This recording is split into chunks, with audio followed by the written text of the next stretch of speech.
Bien, abra su Biblia entonces en Apocalipsis capítulo 11 y se pone sobre sus pies. Apocalipsis capítulo 11, y el título lo hemos prácticamente tomado del texto base y dice ahí, los dos testigos, la evangelización en la tribulación. Apocalipsis 11, los dos testigos, la evangelización en la tribulación. Así hemos titulado la meditación de esta noche. Cuando lo tenga me da un fuerte amén. Bien, la palabra de Dios la vamos a leer entonces en el nombre del Padre, en el nombre del Hijo y en el nombre de su Santo Espíritu. Vamos a leer quizás hasta el verso 8, hasta ahí vamos a leer, verso del 1 al 8. ¿Sí lo tenemos? Bien, la palabra de Dios se lee en el nombre del Padre, en el nombre del Hijo y en el nombre de su Santo Espíritu.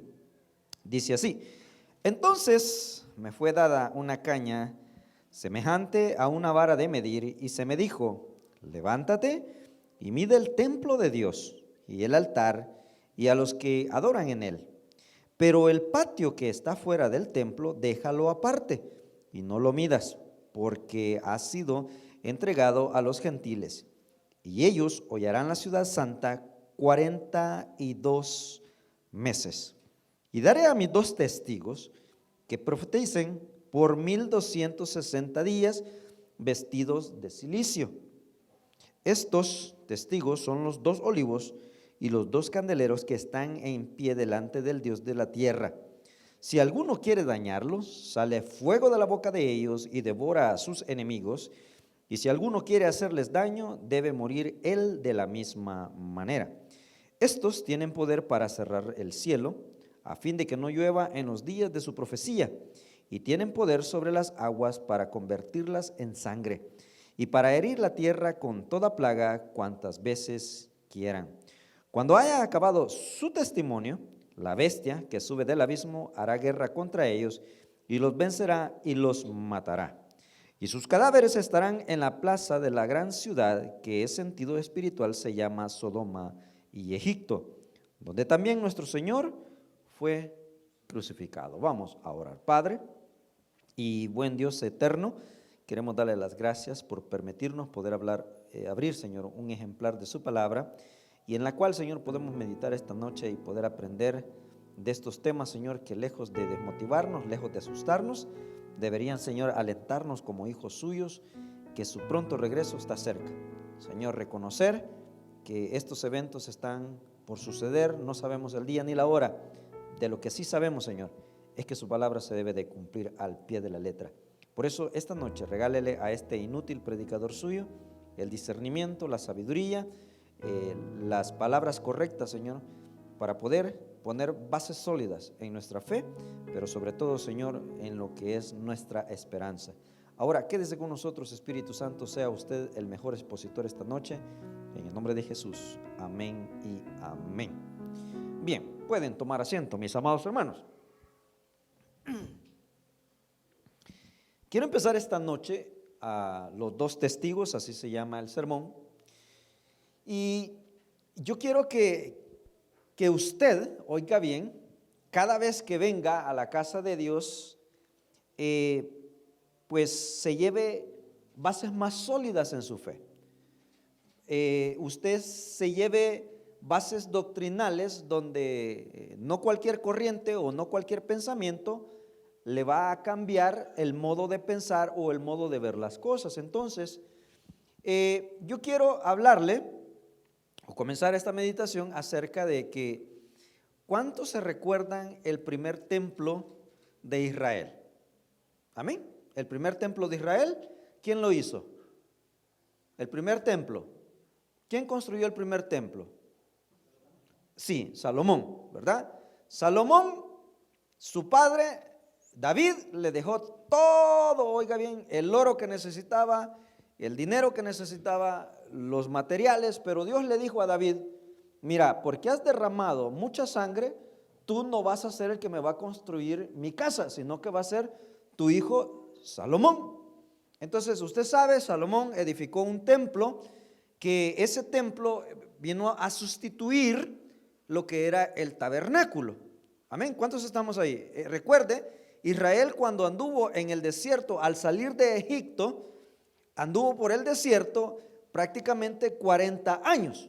Y esos 40 años Dios siempre les hablaba, Dios siempre se manifestaba, pero Dios le había dicho a Moisés, ¿verdad?, en el desierto, y a Aarón su hermano, que tenían que construir ellos como una tienda de campaña, para que me lo entienda, que eso iba en representación, tiene mucho simbolismo, incluso con las cosas de Jesús y con lo que se iba a construir a futuro, que era el templo de Salomón. Entonces, en el desierto era el tabernáculo, amén, ¿estamos ahí? Era por decirlo así, el templo en el que adoraban, ¿verdad? En el desierto era el tabernáculo. Ya pasada la monarquía o impuesta la monarquía, Salomón le construye el primer templo a Dios. Hasta ahí estamos bien. Luego, usted sabe, hemos estado hablando que allá por el año 586, ¿quién destruyó la ciudad y quién destruyó el templo? Nabucodonosor, ¿verdad? Dice que él llegó y el templo, la ciudad, la hizo arrasada. O sea, destruyó todo lo que había ahí, incluyendo el templo de Salomón. Luego, usted recuerda, pasan prácticamente 70 años y empiezan a haber regresos de lo que es Babilonia, amén. Empezaron a regresar y hemos dicho que hubieron 3 regresos. El primero de ellos es Zorobabel. ¿Se acuerda de ese nombre? Zorobabel, y dijimos de que había regresado también Esdras, que es prácticamente el sacerdote que llegó a esa ciudad a poder reformar nuevamente o hacer una reforma de la fe judía o de la ley. Y luego, pues al final, usted sabe, pues regresa Nehemías. Entonces, Zorobabel regresa, ¿verdad? Fue el primero en regresar y él, oiga bien, reconstruyó. No lo hizo nuevo, reconstruyó hasta cierto punto lo que estaba destruido, que era el templo, Zorobabel. ¿Estamos ahí? Aproximadamente ahí por el año 535, 534 aproximadamente se dieron esos eventos en los primeros regresos.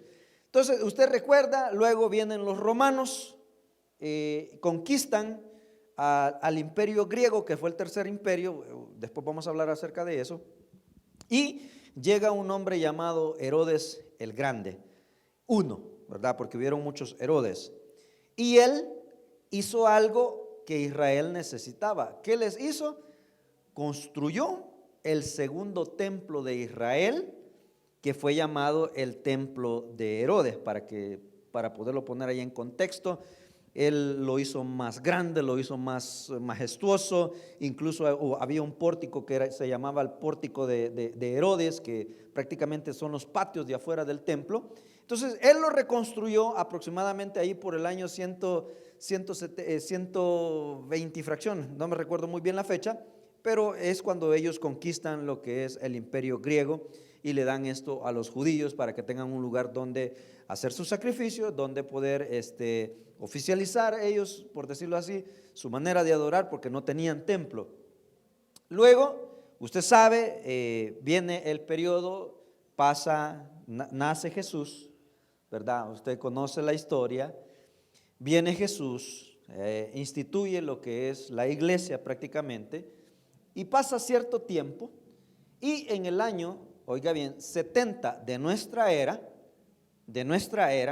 esta era, la que estamos viviendo, la era cristiana, o sea, después de Cristo es una cosa y antes de Cristo es otra cosa, amén. Hay un hombre, un emperador romano, allá en el año 70, empezó a perseguir a los cristianos y empezó a hacer una matanza de judíos. Y él hizo algo que nadie se esperaba y destruyó el templo de Herodes o el templo de los judíos. Lo destruyó al punto que solamente usted hoy va a Israel, hasta el día de hoy, Israel desde esa fecha no tiene templo, desde el año 70 no tiene templo. ¿Por qué? Porque Tito Flavio Vespasiano, así se llamaba el emperador romano que lo destruyó en el año 70, hizo arrasada la ciudad y la quemó y le echó la culpa a los cristianos. Bueno, en ese contexto estamos, y en el año 691, amén, está anotando, no sé si está anotando, llevo esto bien tranquilito. Hay un califa, le voy a regalar el nombre de él. El nombre de este califa, prácticamente un hombre musulmán, se llamaba, aquí está. Mire, si usted quiere tener un hijo, ya sabe cómo le puede poner, mire. Omeya Abd al-Amalik. Si lo pronuncié bien, hermanos, gracias. Y si no, anote. Así, ¿verdad? Así, Omeya, así unido, así como se escribe con Y. Omeya, o sea, aparte no, A-B-D, aparte, guión, Malik, así como se escucha, Malik con K al final, M-A-L-I-K. Este hombre, oiga bien, construyó en lo que es hoy por hoy la emplanada donde estuvo el templo de Salomón, donde estuvo el templo de Herodes, que es el mismo lugar. Construyó algo que hasta el día de hoy ha hecho que los judíos no puedan construir su templo. ¿Y qué es, pastor?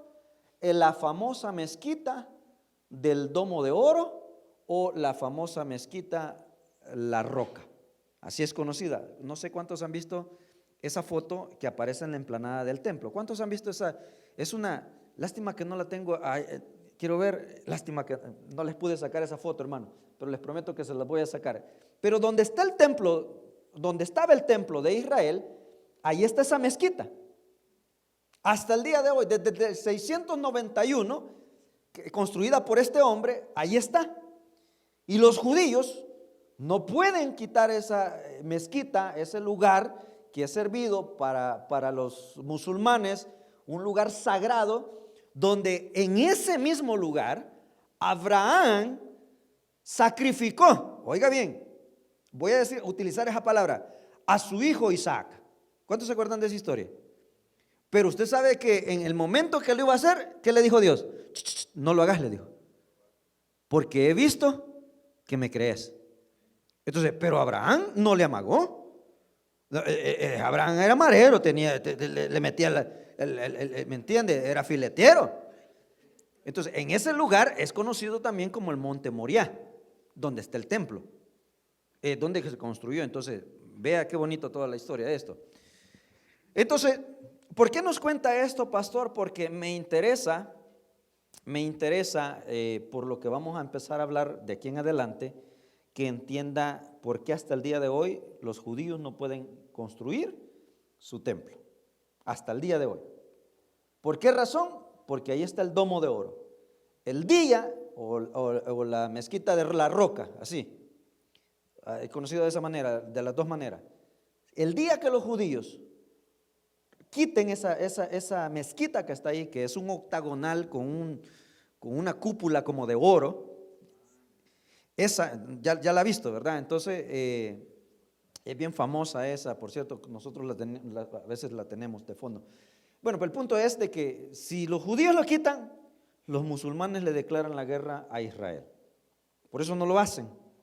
Entonces el simbolismo de ello es que algunos creen, ¿verdad? Algunos creen, o los que la construyeron, que en ese lugar Mahoma, que es el profeta de todos los árabes, ahí fue él llevado al cielo, supuestamente sus creencias, ¿verdad? Y eso viene de parte del Corán. Bueno, dicho todo eso, voy a lo siguiente. Hermanos, para entender lo que estamos leyendo ahorita, hay tres tipos de interpretaciones y la primera de ellas es algo llamado los pretistas. Los pretistas dicen de que todo lo que es el Apocalipsis se ha venido cumpliendo hasta el día de hoy, ya está cumplido.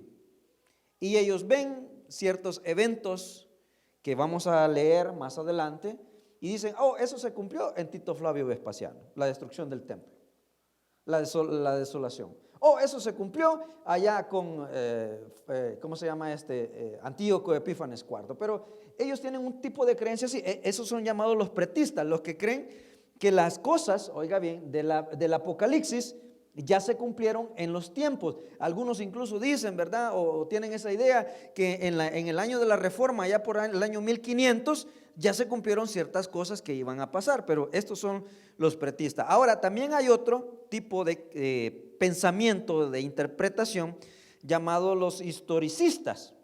Ellos ven los acontecimientos de la iglesia, los vienen viendo ellos como tiempos de periodo, por decirlo, que lo que acabo de decirles, ¿no? Que en el tiempo que este hombre, Tito Flavio Vespasiano, destruyó el templo, dicen ellos, oh no, eso se cumplió ya, lo que está diciendo ahí, que la desolación. O no, en cierto tiempo, cuando en el papado se empezaron a cumplir ciertas cosas de la reforma. Entonces ellos son este tipo de pensamiento. Y hay otro que es el futurista. Ellos, oiga bien, sostienen o sostenemos, para que usted me lo entienda, nosotros sostenemos, hermano, que estos eventos no han sucedido. Desde el capítulo 4, desde el capítulo 1 al 4 es el tiempo de la iglesia que estamos viviendo. Del 5 en adelante son cosas que se tienen que cumplir, oiga bien, ya no estando la iglesia en este lugar. Esos somos nosotros, los que tenemos ese tipo de pensamiento, que el Apocalipsis no se ha cumplido. Bueno, dicho eso, entramos en materia a lo que estamos acá. Pastor, entonces, si va a haber una tribulación, recuerde, la tribulación es la semana ¿qué? 70 de Daniel, amén, es la última semana que falta. ¿Se acuerda el estudio anterior que dimos? Dijimos que 69 semanas se han cumplido, 483 años, pero faltan 7 años que no se han cumplido, que esos son la tribulación, dividida en dos partes, tribulación y gran tribulación. Esa es la semana 70. Entonces, pastor, ¿la iglesia va a conocer al anticristo? Póngame atención a lo que le voy a decir. Sí, pero no en función. ¿Cómo así, pastor? Mire, el día que nosotros empecemos a escuchar a un líder, no sabemos de qué parte del mundo, tiene que ser judío, sí, ¿verdad? Para que crean en él los judíos. Incluso hay un texto ahí que no lo podemos hacer doctrina, donde le dicen, dice, está en Ezequiel si no me equivoco, en Zacarías, Ezequiel creo que es. Mira, le dicen 10 hombres de las tribus, hemos visto que Dios está contigo y te vamos a seguir. Ese texto tiene mucho significado, pero el punto es que cuando nosotros empecemos a escuchar de algún líder que empiece a hablar de paz mundial y sobre todo, hermano, que le quiera construir el templo a Israel, hermanos, usted y yo estamos listos para agarrar nuestras maletas e irnos con Cristo. No le vamos a conocer en función. ¿Por qué? Porque este personaje le va a dar solución a la catástrofe, a los problemas, a la desaparición de miles y miles de personas en la tierra cuando sea el rapto de la iglesia. O sea, imagínense, van a haber pilotos en el aire, aviones que van a estar sobrevolando, donde sus pilotos quizás son cristianos. Van a caer, no sabemos cómo van a aterrizar, van a haber carros.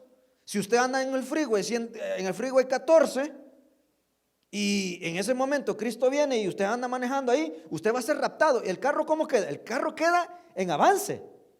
O sea, no hay tales de que espérame, Señor, me voy a parquear. No hay tales. ¿Sí me entiende?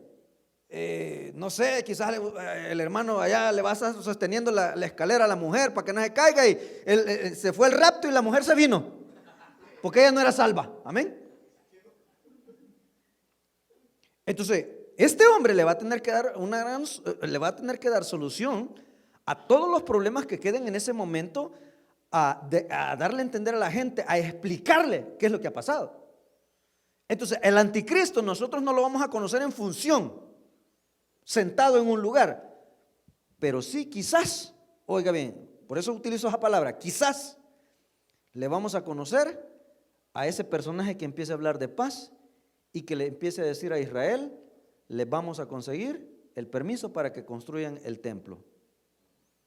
Si nosotros, hermano, escuchamos eso, ya estamos listos. Por eso muchos cristianos en el año 48, 1948, para ser exacto, en el mes de mayo, cuando Israel es constituido, por cierto, Guatemala fue el último que votó como país para que se reconociera a Israel como país. Oiga bien, Guatemala, ellos, muchos cristianos en esa época dijeron: ya viene Cristo. Hermanos, yo cuando el presidente Trump, que Dios lo bendiga y ojalá que, no lo voy a decir pues, pero que llegue otra vez, porque hizo muchas cosas. Hermanos, cuando él movió, oiga bien, la embajada de Estados Unidos a Jerusalén, reconociéndola como la capital de Israel, yo me alegré. ¿Por qué razón, hermano? Porque son pincelazos que estamos viendo que todo esto se está preparando para que Cristo venga por su iglesia. O sea, no sabemos cuándo, no sabemos el día, no sabemos la hora, pero sí, hermanos, quizás podemos ser la generación que vea el pronto regreso de nuestro Señor. Entonces, poniendo esa base, ¿verdad?, del anticristo, podemos llegar a lo que vamos a hablar ahorita. Entonces, acompáñenme por favor al verso 1. Dice ahí: entonces me fue dada una caña semejante a una vara de medir y me dijo. Esto, hermanos, en Israel, para los judíos de la época o en aquel entonces no existían lo que nosotros hoy conocemos como metros o maneras de medir, sino que ellos utilizaban un tipo de planta que era conocida así, caña. ¿Cuántos conocen el bambú? ¿Verdad que hay un bambú que es bien derechito, verdad? Yo me recuerdo que en eso me ponía yo la antena para que se me fuera hasta bien arriba y me agarrara buenos canales el televisor. El punto es este. Entonces, habían, oiga bien, este tipo de varas llamadas caña que servían para tomar medidas. Entonces, la caña que está hablando aquí, el escritor, el que está hablando, Juan, dice que le fue dada una vara. Y dice que empieza a decirle: levántate y mide el templo de Dios y el altar y a los que adoran en él. Mire, yo quiero que entienda esta parte. El libro de Apocalipsis muchas veces se va a eventos lejanos y a veces se va a eventos tempranos. Entonces, cuando está hablando acerca de eso, está hablando del remanente fiel, la iglesia de Cristo, oiga bien, que son los que hemos sido reservados o guardados para la ira venidera, oiga bien, de la tribulación. Por eso le dice: mira, ve y mide, ¿verdad? Mide el templo, los santos. O sea, como que le digan a usted, pues, mira, hazme un favor, contame los que van a ser salvos. La parte de afuera no me la toques, los que no están dentro del templo. ¿Por qué? Porque esos son, ¿quiénes? Los gentiles, los inconversos, los que no quieren nada con Dios. A esos no los tomes en cuenta. Porque esos son los que oyen el evangelio. Porque esos son los que critican. Porque esos son los que denigran. Porque esos son los que levantan leyes. Mire, hermano, yo sinceramente les soy honesto. Hace poco, ¿cuántos vieron esa noticia? No sé, fue en Missouri o en qué lado fue. Hace como 3 días. En Tennessee, gracias, hijo. Una mujer transgénero. Y no me da pena decirlo, y si me cortan la señal o lo que sea, pues no me duele decirlo porque es una verdad. Se metió a una escuela, oiga bien, cristiana, y empezó a matar gentes. O sea, hermanos, por eso dice la Biblia que el amor de muchos se va a enfriar, hermano. O sea, hoy agarrar un rifle, agarrar algo, no les importa. Y mire si hacen algo. Los congresistas no quieren pasar una ley de reforma. ¿Por qué? Porque los que sabemos o los que conocemos sabemos que en las guerras está el mayor negocio. Un país que subasta, un país que abastece de armamento a otro país que no tiene y que está quizás en conflicto bélico, ¿Por qué hacen eso? ¿Por qué venden las armas? ¿Por qué tienen ese negocio? Porque es prácticamente parte de una deuda que les deja el país. Bueno, nosotros El Salvador, pues. Nuestra deuda externa es producto de la guerra de los 12 años que vivimos. Donde llegaron, nos abastecieron, mandaron sus soldados, mandaron gente que nos capacitaban, mandaron ¿cómo se llama? Sus helicópteros, y a la larga los que terminamos nos matando fuimos los salvadoreños. Y hay una deuda externa que le debemos a este país. Entonces, todo eso, ¿verdad? Entonces viene Dios y le dice: mira, Juan, agárrame por favor a los salvos y apartámelos, ponémelos en el templo, porque yo los voy a proteger. A los de afuera no te preocupes, con eso yo me voy a encargar. Y entonces viene y dice de la siguiente manera: pero el patio que está fuera del templo, déjalo aparte y no lo midas, porque ha sido entregado a los gentiles. Los gentiles son personas, hermanos, como usted y como yo, pero que no quieren nada con el evangelio. La multitud, el gentío. Y los hollarán, y ellos hollarán la ciudad santa 42 meses. Ok. ¿Qué es hollar? Pisotear. Eso significa hollar, pisotear. Dice ahí 42 meses. Y como yo sé que usted es un ser racional, amén, pensante, vamos a ver cuántos años son 42 meses. Va, empecemos, permítame, empecemos en orden. ¿Cuántos meses tiene el año? 12. No, espérese, no se me adelante. Dijimos que ahí dice que van a estar hollando la ciudad 42 meses. Ok, empecemos. Un año tiene 12 meses. ¿En 2 años cuántos son? 24. ¿En 3 años cuántos son? 36. Para 42, ¿cuánto nos hace falta? 36 para 42, 6 meses. Amén. Entonces, ¿cuántos años son? 3 años y medio. Ah, pastor, usted dijo que la tribulación está dividida en 2 periodos. Tribulación y gran tribulación. Y como son 7 años, la mitad de 7, ¿cuánto es? 3 años y medio. ¿Cierto, sí o no? Ahí estamos. Entonces, sigamos leyendo. Dice así, verso 3. Y daré a mis 2 testigos que profeticen por 1260 días. ¿Estamos ahí? Vestidos de silicio. Va. Agarremos a los 2 testigos y pongámoslos acá, porque vamos a hablar de ellos también. Pero dice ahí que va a haber 1260 días donde ellos van a estar profetizando. Y usted ya leyó que al final de que ellos profeticen, esa fue la lectura que tuvimos, ¿cierto, sí o no? Que al final del periodo de profetizar, el periodo que se les ha dado a ellos, que trabajen en la tierra, de evangelizar, de hablar la verdad, que no les va a gustar a los gobernadores, dice que al final de eso, la bestia que sube del abismo los va a matar y los va a dejar ahí 3 días en la plaza. Amén. Eso leímos.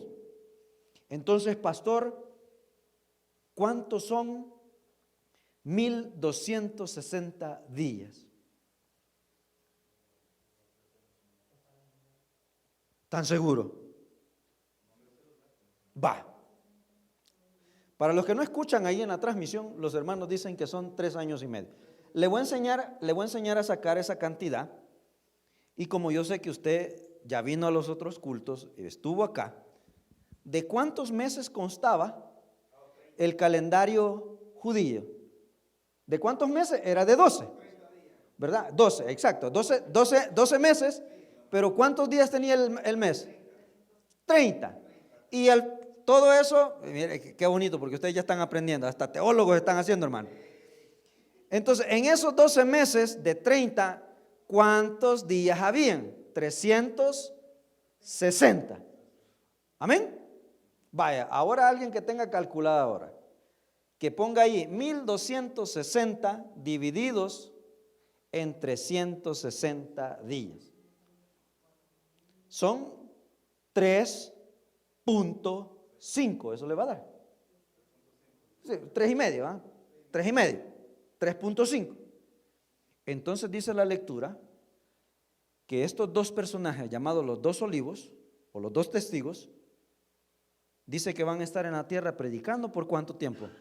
1260, o si lo llevamos a años, en 3 años y medio.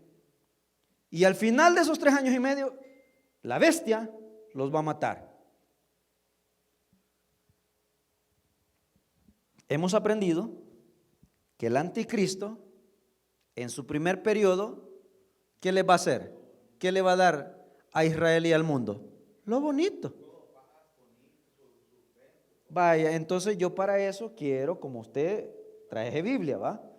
Váyase por favor al libro de Daniel, en su capítulo, no me pierda la cita bíblica que estamos leyendo, porque a mí me interesa que usted aprenda, hermano.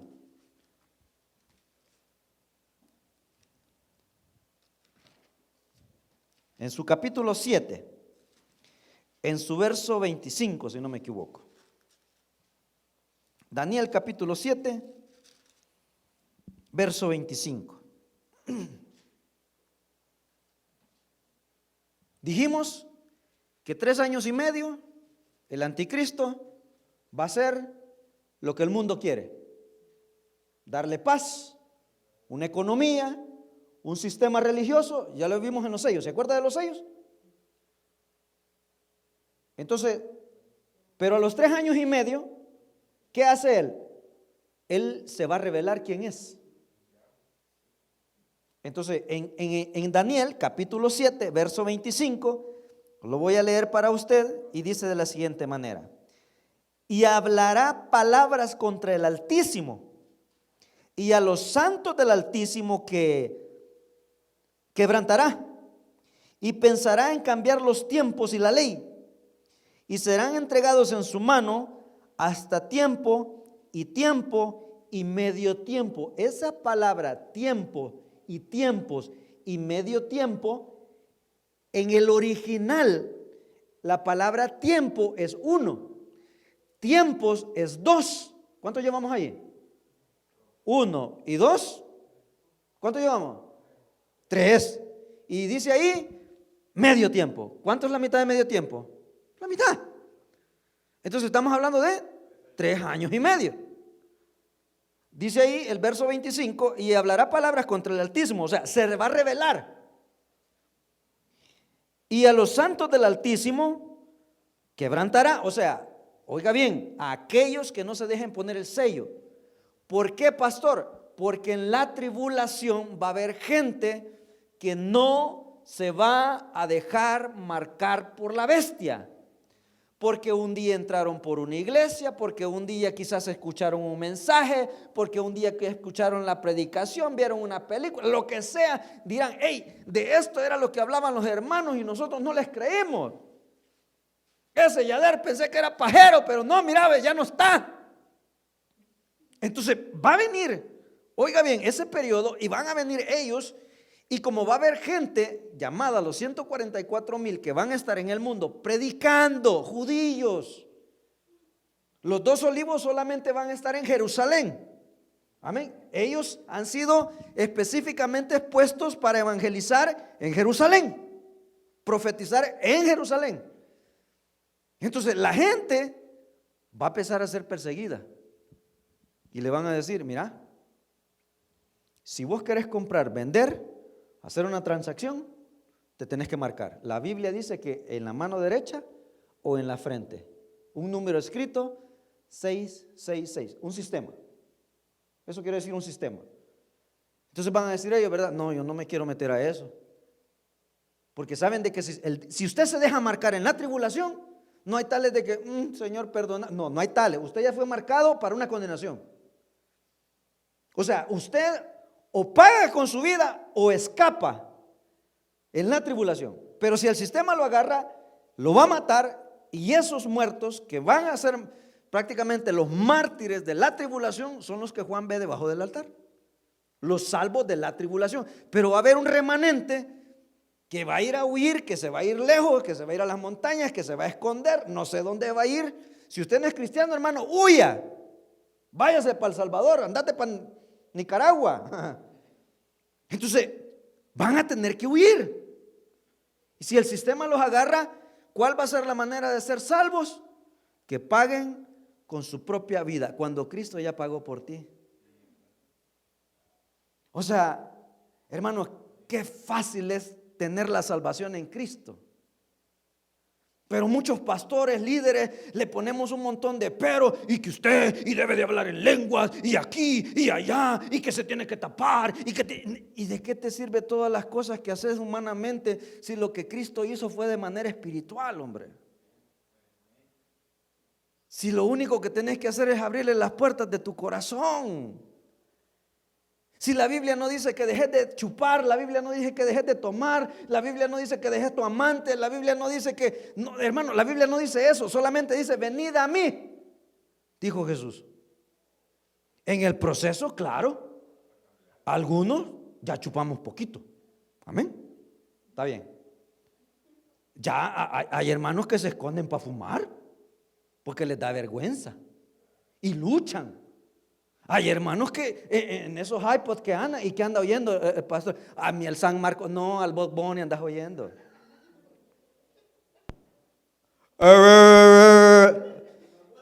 Ni se le entiende qué dice el baboso. O sea, habemos unos que, oiga bien, estamos luchando con nuestras, oiga bien, con nuestras, pero muchos religiosos, muchos, oiga bien, semisantos, le hemos puesto tanto tropiezo al evangelio y por eso la gente no quiere venir al evangelio. Usted debe de dejar de tomar para que pueda recibir a Cristo. ¿Y usted dónde recibió a Cristo? Yo en un parque. Ah, no, esa conversión, usted tiene que estar en el templo. ¿Y lloró? No, yo no lloré. Ah, pues no tiene que llorar porque esa conversión. Hermano, si el ladrón de la cruz no sabía ni quién era el que estaba a la par de él. Si solo lo único que dijo fue, y la Biblia lo dice, si tú eres realmente el Hijo de Dios, acuérdate de mí, le dijo, cuando vengas en tu reino. Es que él estaba diciendo en sus palabras, mira, si tú realmente perdonas pecado, acordate de los míos y perdónamelos. El centurión, el hombre aquel que estaba cuidando a Jesús, cuando lo vio expirar, cuando lo vio morir, ¿qué dijo? Realmente este hombre era el Hijo de Dios. Wow, hermano. Y nosotros ni eso respetamos, fíjese. Jóvenes que vienen a la iglesia, no, aquí gracias a Dios aquí no tenemos, que no respetan, ahí están metidos en el Facebook, viendo carambadas. O sea, hermano, pues digamos, hombre, porque estamos aquí hablando de esto. Entonces, dice ahí, ¿verdad? 7:25 de Daniel. Ahora, busque también, por favor, ahí mismo, adelante, en capítulo 9, verso 27. Capítulo 9, de ese mismo libro de Daniel. 9:27. Cuando lo tenga me da un fuerte amén. Dice ahí, y por otra semana, o sea, recuerde que ya dijimos ahí lo que estudiamos la semana pasada. 7 semanas y 62 semanas hacen un total de 69 semanas que ya se cumplieron. Y dijimos que era desde la orden de la salida para reconstruir los muros, que lo hizo Nehemías, hasta la venida del Mesías príncipe, y se le quita la vida en el año 33, dijimos que habían 483, y eso nos dio los números que les di el otro día. Amén. Va, entonces, verso 27, dice ahí, y por otra semana confirmará el pacto con muchos. Esa palabra muchos es judíos. Por otra semana. ¿Y una semana cuánto tiene? ¿Cuántos años? 7. ¿Amén? Y por otra semana confirmará el pacto con muchos. O sea, hey, yo les voy a dar seguridad. Hey, no se preocupen. La mezquita del domo de la roca, yo se la voy a quitar y se la voy a dar y les voy a dejar que construyan su templo. Va a ser un pacto con ellos, con Israel, exclusivamente. Y dice así, seguimos leyendo, 27. A la mitad de la semana, o sea, ¿en qué momento? a los 3 años y medio. Amén. Hará cesar el sacrificio y la ofrenda. Después, con la muchedumbre de las abominaciones, vendrá el desolador hasta que venga la consumación y lo que está determinado, o sea, lo que ya está, hermano, escrito por parte de Dios, se termine.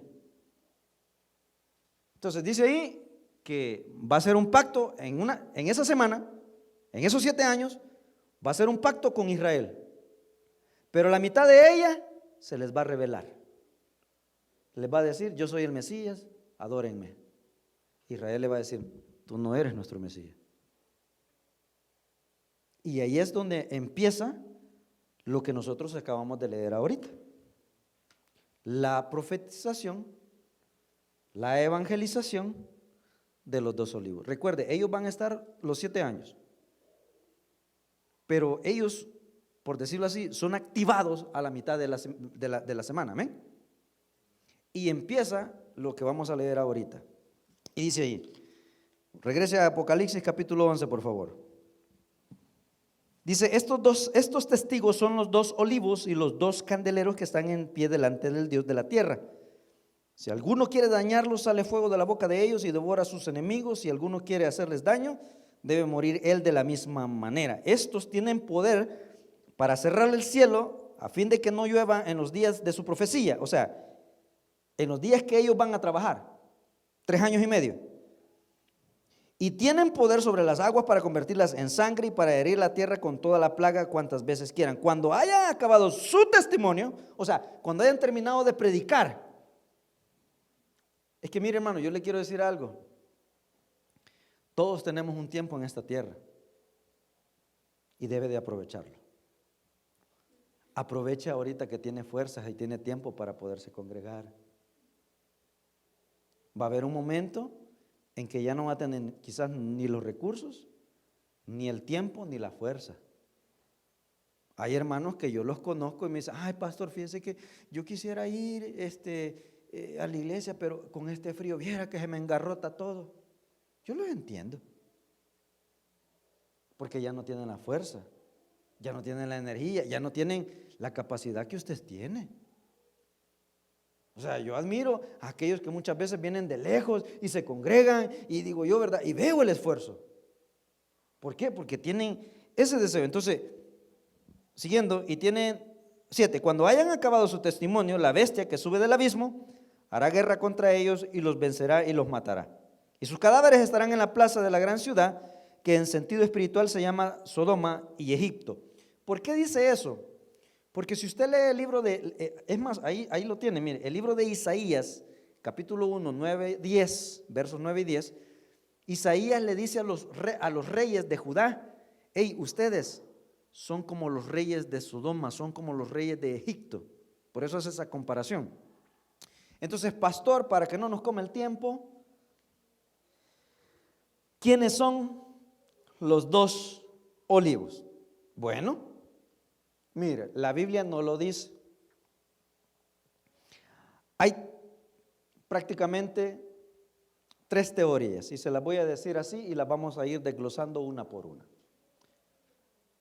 La primera de ellas es que son o podrían ser Enoc, ya le voy a explicar por qué, Moisés y Elías, o Elías.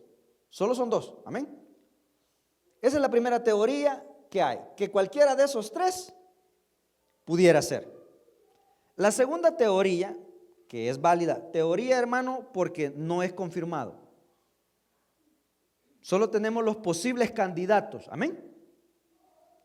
Es Enoc y Elías. ¿Y por qué solo ellos, pastor? Porque Enoc y Elías no vieron muerte. Ya lo vamos a estudiar, ya le voy a dar la cita bíblica. De Moisés no se conoce la tumba, pero sí se conoce donde dice que Dios lo enterró. Y el libro de Judas, capítulo 1, verso 9, que solamente es un capítulo, dice que allá estaba el diablo peleando el cuerpo de Moisés con el arcángel. ¿Por qué? es uno de los pasajes bien oscuros que tiene la Biblia, que nos cuesta poderlos explicar o darles una correcta interpretación. ¿Por qué Satanás estaba peleando el cuerpo de Moisés? O sea, ¿me entiende? Entonces, veamos esto. Y la tercera teoría es que pueden ser judíos, ¿verdad?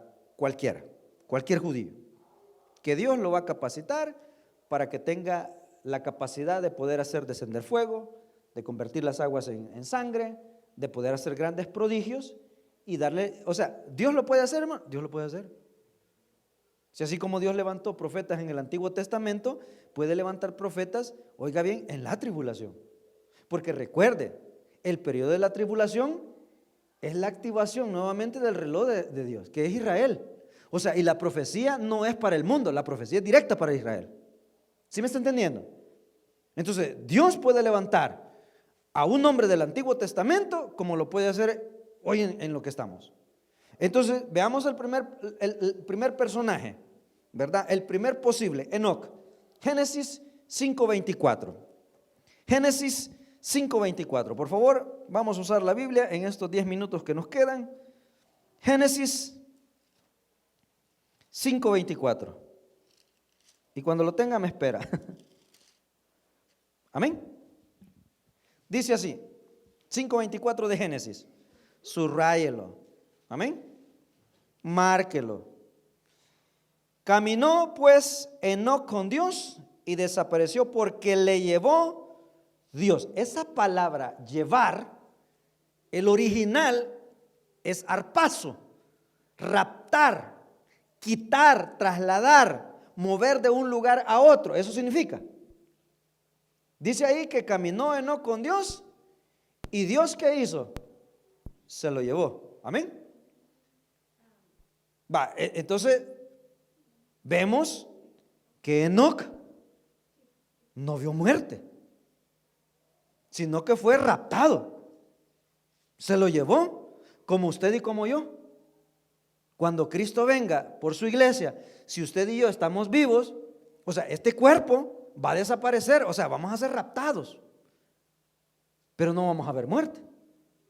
Va a haber, dice la palabra de Dios en primera carta a Tesalonicenses capítulo 4 y primera carta de Corintios capítulo 15, que nuestros cuerpos van a ser transformados en un abrir y cerrar de ojos. Entonces, Enoc fue transformado, fue tomado, no sabemos hacia dónde, no sabemos para dónde se lo llevó Dios, pero él fue raptado. Amén, no vio muerte. Segundo candidato, Deuteronomio capítulo 34. Deuteronomio es el quinto libro de la Biblia. Génesis, Éxodo, Levítico, Número, Deuteronomio. 34. Del 1 al 6. Lo voy a leer. Dice así: subió Moisés de los campos de Moab al monte Nebo, a la cumbre de Pisga, que está enfrente de Jericó. Eso, hermano, es conocido como la cordillera, es una cordillera que está prácticamente en el este de lo que es la ciudad de Jerusalén. Ahí subió Moisés. Y le mostró Jehová toda la tierra de Galaad hasta Dan, todo Neftalí y la tierra de Efraín y de Manasés, toda la tierra de Judá hasta el mar occidental, el Negev y la llanura, la vega de Jericó, ciudades de las palmeras hasta Zoar. Y le dijo Jehová: esta es la tierra que juré a Abraham, a Isaac y a Jacob, diciendo: a tu descendencia la daré. Te he permitido verla con tus ojos, mas no la pasarás allá, no pasarás allá. Y murió ahí Moisés, siervo de Jehová, en la tierra de Moab, conforme a lo dicho de Jehová.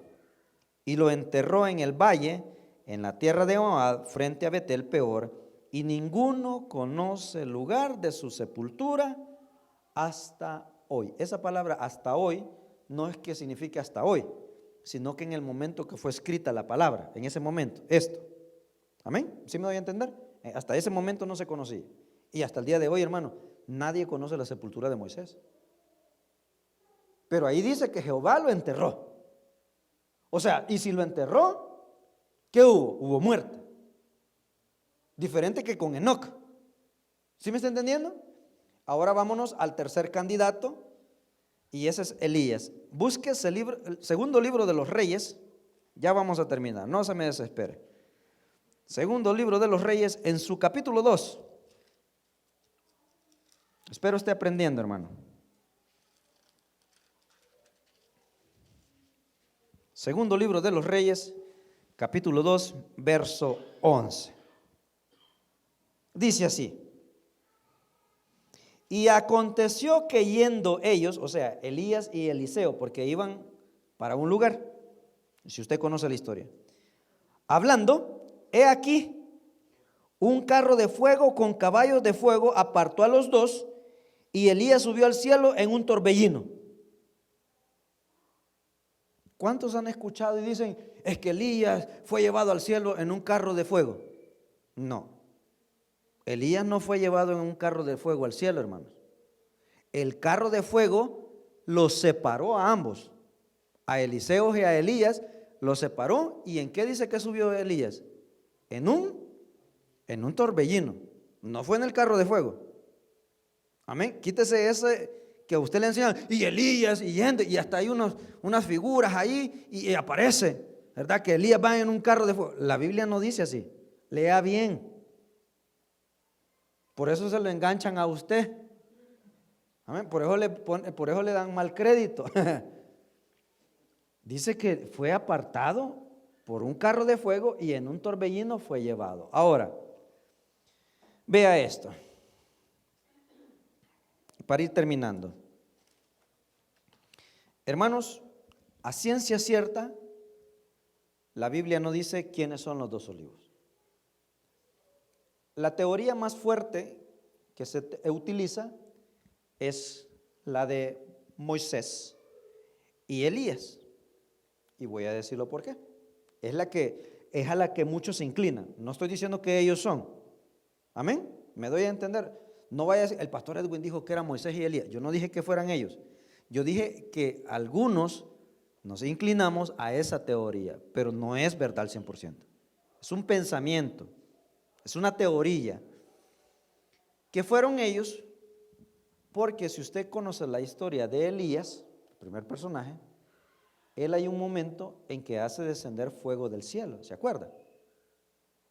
Estando ya con los profetas de Baal, se pone a reír y que no sé qué, y hay un otro evento también, le sale un ejército y y hace descender fuego, Elías. Los dos testigos que hemos leído en el libro de Apocalipsis dice que van a tener la capacidad de hacer descender fuego y que van a tener la capacidad de que no llueva. Y el otro personaje que hace eso es Elías. O sea, Elías hizo descender fuego. Elías hizo que no lloviera por 3 años y medio. Y luego oró y dice que llovió. Y el personaje que convirtió las aguas en sangre, ¿cómo se llamaba? Moisés. O sea, Moisés, Dios lo capacitó. No es que Moisés lo hiciera, Dios lo hacía por Moisés. O sea, no se atribuye a algo que usted no es, hermano. A mí el Señor me ha revelado. No, tu abuela. No se atribuye a cosas que no son. Yo conozco un charlatán por ahí, no voy a decir del lugar, allá en Maryland. Bueno, sigamos.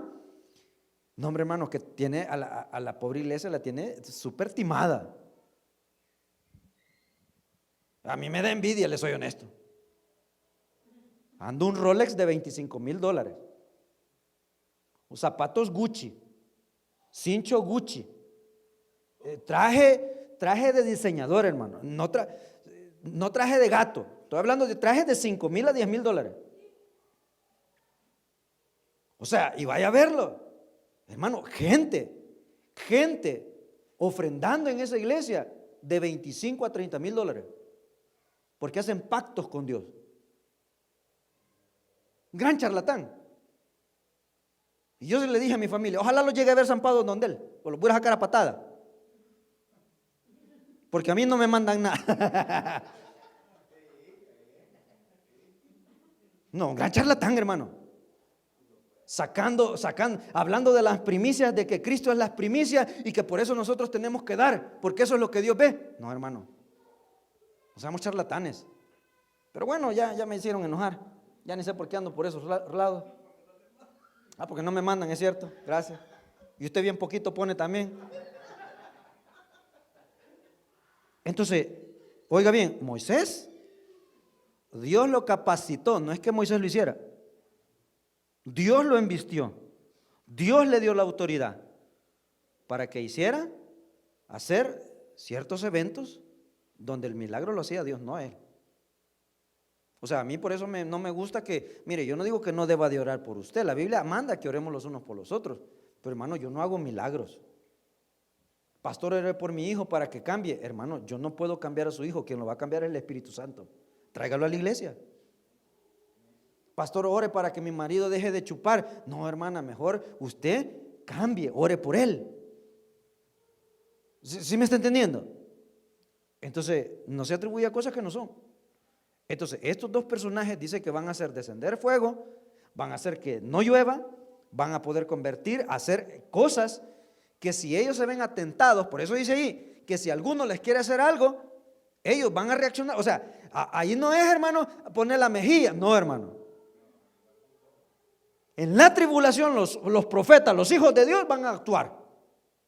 Ahorita sí, ahorita nosotros por el testimonio, para que otras personas, verdad, se acerquen a Cristo. Pero en la tribulación, estos tipos van a raer con quien sea. Bueno, ustedes vienen para acá, que descienda fuego sobre esto. Y la teoría, ¿por qué se maneja que es la más fuerte? Es porque si usted se acuerda, en Mateos, específicamente Mateo, déjeme ver, por aquí creo que tenía la cita bíblica. En el libro de Mateo 17:3 hay un evento donde Jesús se lleva a la íntima con él, a Jacobo, a Pedro y a este personaje llamado Juan. Era la íntima de Jesús. De los discípulos habían 12, pero habían 3 de los cuales estaban siempre con Jesús en momentos difíciles. Cuando Jesús iba a resucitar a alguien, no llamaba a la chusma, llamaba a la íntima. Hey, vénganse ustedes 3. Vamos a ir a orar. Vamos a ir a hacer algo que ustedes más después van a hacer. Hay algo que se conoce como la transfiguración, donde Jesús está angustiado porque ya se acerca su hora de ir a la cruz y dice que se le aparecieron ahí 2 personajes en la transfiguración. ¿Quiénes eran? Moisés y Elías. Pastor, ¿y por qué Pedro le dijo a Jesús que les iba a hacer una champa a Elías y a Moisés? Si Pedro en ese entonces no había Facebook, no habían retratos. ¿Cómo conoció que era Elías y Moisés los que estaban con Jesús? Porque escucharon la conversación. Escucharon cuando llegaron y le dijeron: nuestro Mesías, yo soy Elías, yo soy el representante de los profetas.